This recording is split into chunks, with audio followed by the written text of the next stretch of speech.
Hi hello నమస్తే welcome to బిరించిస్ writing. ఎలా ఉన్నారు అందరూ? బాగున్నారా? ఓకే, ఈరోజు స్టోరీ స్టార్ట్ చేద్దామా? ఈరోజు కథ అందాల రాక్షసి ఎపిసోడ్ 12. వసుంధర అని అరిచారు సీతాపతి గారు. భయంతో ముగ్గురు విసుగుపోయి ఉండిపోయారు. భోజనాలు చేసే టైంకి ఇలా టెర్రస్ మీదకి వచ్చేస్తే భోజనం ఎవడు పెడతాడు?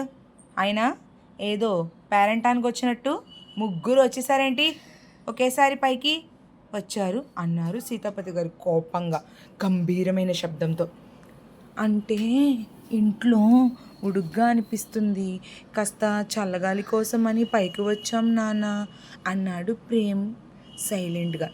గాలి తిరుగుతూ నువ్వు చల్లగాలి కోసం అంటూ నీ చెల్లి ఇద్దరు ఇలానే ఉంటారా? ఇక ఎప్పటికీ సెటిల్ అవుతారు మీరు? మీ వయసు వాళ్ళు అందరూ కూడా ఎంతో కసితో ఉద్యోగాల కోసం చదువుతున్నారు అని అన్నారు సీతాపతి గారు. అస్తమాను ఉద్యోగం అంటే వచ్చేది కదండి, దేనికైనా టైం రావాలిగా. వీళ్ళకి ఇంకేదైనా ఇంట్రెస్ట్ ఉందేమో పోనీ అని నెమ్మదిగా కూడపలుక్కుని అన్నారు వసుంధర. ఏంటో సుందర, నోరులేస్తుంది. ఇంట్లో కూర్చుని వంట చేసుకుంటూ ఉండడం తప్ప బయట ప్రపంచం తెలియదు నీకు. ఏమీ తెలియదు నువ్వేంటి మాట్లాడుతున్నావు? నువ్వు పిల్లల ముందు నాతో వాదించాలా, లేకపోతే వాదించాలని చూస్తున్నావా? ఏది మంచి ఏది చెడు తెలీదా?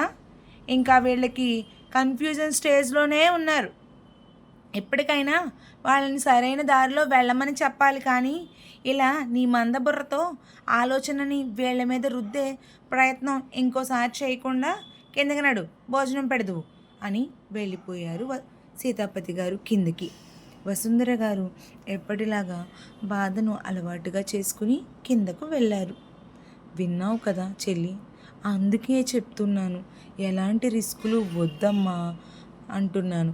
మనకి జన్మనిచ్చిన అమ్మా నాన్న కన్నా మన గోల్స్ ఏం ఇంపార్టెంట్ కాదు కదే. వాళ్ళనే హ్యాపీగా ఉంచలేకపోయినప్పుడు మనం ఏం సాధించిన ఉపయోగం ఏంటి చెప్పు అన్నాడు ప్రేమ్. నువ్వు నాన్న కష్టాన్ని బాధ్యతని దృష్టిలో పెట్టుకుని మన ఇష్టాలను చంపేసుకుందామని చెప్తున్నావు, కానీ చెప్పినంత తేలిక కాదురా అన్నయ్య మన ఇష్టాల్ని చంపేసుకోవడం. ఈ ఒక్కసారికి నాకు నచ్చినది చేస్తాను రా, ప్లీజ్ రా. ఒకవేళ నేషనల్లో నేను సెలెక్ట్ అవ్వకపోతే కనుక నేను నిజంగా నాన్న చెప్పినట్టు అన్నీ వదిలేసుకుని గ్రూప్స్కి ప్రిపేర్ అవుతాను, ప్లీజ్ రా ఈ ఒక్కసారికి అంది ఇషిత కన్నీరు కాస్తూ. నిన్ను బాధ పెట్టాలని నాకు లేదే, కానీ నాన్న మన వల్ల బాధపడకూడదనే నా ఆవేదన అని అంటూ అన్న చెల్లెళ్ళు ఒకరినొకరు ఓదార్చుకున్నారు. కాసేపు నిద్ర పట్టకపోయినా కళ్ళు మూసుకుని అటు ఇటు దొర్లుతున్న ప్రేమ్కి తనను ఎవరో గమనిస్తున్నట్టు అనిపించింది. లైట్ వేసి చూసేసరికి ఎదురుగా రాసి ఉంది. ఓయ్, నువ్వేంటి ఈ టైంలో? అసలు ఇలా వచ్చావు ఏంటి నువ్వు? అది ఈ టైంలో అన్నాడు ప్రేమ్. రాసి ఫోన్ చేస్తే నేనే డోర్ తీశాను అన్నయ్య, నువ్వు పడుకున్నావని లేపకుండా కూర్చుంది. తను నీతో ఏదో మాట్లాడాలంట, త్వరగా మాట్లాడొచ్చేరా అని అంది ఆవళ్ళిస్తూ చెప్పి దుప్పటి ముసుకేసుకుని పడుకుంది ఇషిత. నువ్వు నాకు మనశ్శాంతి లేకుండా చేయడానికి వైజాగ్ వచ్చావని అర్థమైంది తల్లి. ఈ టైంలో నిన్ను ఇక్కడ ఎవరైనా చూస్తే ఇంకా ఈ క్షణమే పాడి కట్టేస్తారు నాకు. వెళ్ళిపో ముందు అన్నాడు ప్రేమ్ చేతిలో ఒక విజిటింగ్ కార్డ్ పెట్టి, ప్లీజ్ ఈసారి ఛాన్స్ అస్సలు మిస్ కావద్దు ప్రేమ్ అని చెప్పింది బతిమాలుతూ. రాసి ఇచ్చిన విజిటింగ్ కార్డ్ని కనీసం చూడని కూడా చూడకుండా పక్కన పెట్టి రాశిని తీసుకుని బయటికి పంపేసి డోర్ వేసేశాడు ప్రేమ్. కాసేపటి తర్వాత ప్రేమ్ తలుపు తీసి అటు ఇటు చూసి అమ్మయ్య వెళ్ళిపోయిందిలే అనుకున్నాడు. ఆలోచనలో పడిన ప్రేమ్తో, మన కోసం ఆలోచించే వాళ్ళు మనకెప్పుడూ లోకువే అన్నయ్య, వాళ్ళు నీ పక్కన ఉన్నప్పుడు నీకేమీ అర్థం కాదు అంది ఇషిత. అమ్మ తల్లి, నీకు నీ వేదాంతాలకి ఒక నమస్కారం. ఈ ఒక్కసారికి మాత్రమే నేను నీకు హెల్ప్ చేస్తున్నా. ఒకవేళ మనం ఈ ఇయర్లో అయినా ఏమీ సాధించలేకపోతే విను బాగా, నాన్న చెప్పినట్టు చేయడానికి సిద్ధంగా ఉండాలి అని ఇషితాతో చెప్పి పడుకున్నాడు ప్రేమ్. అన్నయ్య అన్నయ్య ఫాస్ట్గా రారా బాబు, ఆడపిల్లల అద్దం ముందు ఎంతసేపు ఉంటావు, రారా టైం అవుతుంది అని పాలు తాగుతూ అరుస్తూ ప్రేమ్ని పిలిచింది ఇషిత. అబ్బబ్బా, ఎందుకే అంత గొంతు వేసుకుని అరుస్తావు? అయినా ఇవాళ మీ నాన్న కాలేజీ ప్రిన్సిపల్తో మాట్లాడతాను అని చెప్పాడుగా, మరి ఇంకే మీ నాన్న దింపుతాడులే అన్నారు సుభద్ర గారు సోఫాలో కూర్చుని. అమ్మా, ఈ ముసల్దానికి అన్నీ గుర్తే అని మనసులో అనుకుని ప్రిన్సిపల్ సార్తో మాట్లాడటానికే అన్నయ్య వచ్చేది అంది ఇషిత. ఏంట్రా ఏరా మనవడా, సరిగ్గానే మాట్లాడతావా అన్నారు సుభద్ర లోపల నుండి వస్తున్న ప్రేమ్తో. ప్రేమ్ చురుగ్గా చూసేసరికి, ఎందుకురా అలా చూస్తున్నావు అనుకోకుండా, సడన్గా ఈవేళ నేను ఒక ఈవెంట్కి గెస్ట్గా వెళ్ళాల్సి వచ్చింది, లేదంటే నేనే ఇషిత వాళ్ళ ప్రిన్సిపల్తో మాట్లాడేవాడిని. జాగ్రత్తగా మాట్లాడి ఆ కోచింగ్ సెంటర్కి వెళ్ళి నా పేరు చెప్పి నేను చెప్పినట్టు ఆయనకి చెప్తే ఇషితతో పాటుగా నిన్న మన ఇంటికి వచ్చిందే ఒక అమ్మాయి, ఆ అమ్మాయిని కూడా జాయిన్ చేసుకుంటారు అని అన్నారు సీతాపతి గారు లోపల నుంచి వస్తూ. సరే అన్నట్టుగా తలని ఊపాడు ప్రేమ్.